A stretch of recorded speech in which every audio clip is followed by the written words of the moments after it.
السلام علیکم ورحمۃ اللہ وبرکاتہ۔ معزز ناظرین، آپ دیکھ رہے ہیں ہمارا چینل النور کیلیگرافی اور میں ہوں آپ کا میزبان حکیم و مفتی محمد نور اللہ۔ معزز ناظرین، خوش خطی کے سلسلے میں یہ چینل ہے جو آپ ملاحظہ فرما رہے ہیں۔ کاغذ پر لکھے لفظ کیا چیز ہوتے ہیں؟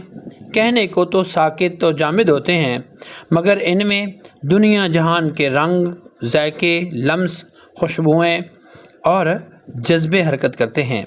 یہ سوچوں اور مزاج کا آئینہ دار بن کر انجانے لوگوں کو ایک دوسرے سے منسلک کر دیتے ہیں، ایسے منسلک کرتے ہیں جیسے وہ زمانوں سے ایک دوسرے کو جانتے ہوں۔ دنیا ایک مرتبہ اس سے دور ہو کر دوبارہ بڑی تیزی سے اس کی طرف متوجہ ہو رہی ہے۔ الحمدللہ اب ہم یہ کہہ سکتے ہیں کہ دنیا کے ہاں اب اس کی اہمیت پہلے سے بھی زیادہ ہو چکی ہے۔ معزز ناظرین، خوش خطی بصری فن ہے جو تحریر کے ذریعے اپنے افکار و جذبات کو خوبصورت انداز میں ظاہر کرنے کا ذریعہ ہے۔ فن خطاطی امت مسلمہ کا زرعی اثاثہ ہے۔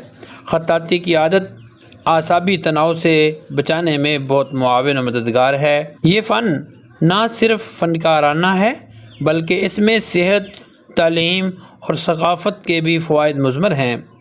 جدید میڈیکل سائنس نے بھی کہا ہے کہ دستی لکھائی دماغی نشو و نما اور دماغی افعال کو بہتر بناتی ہے۔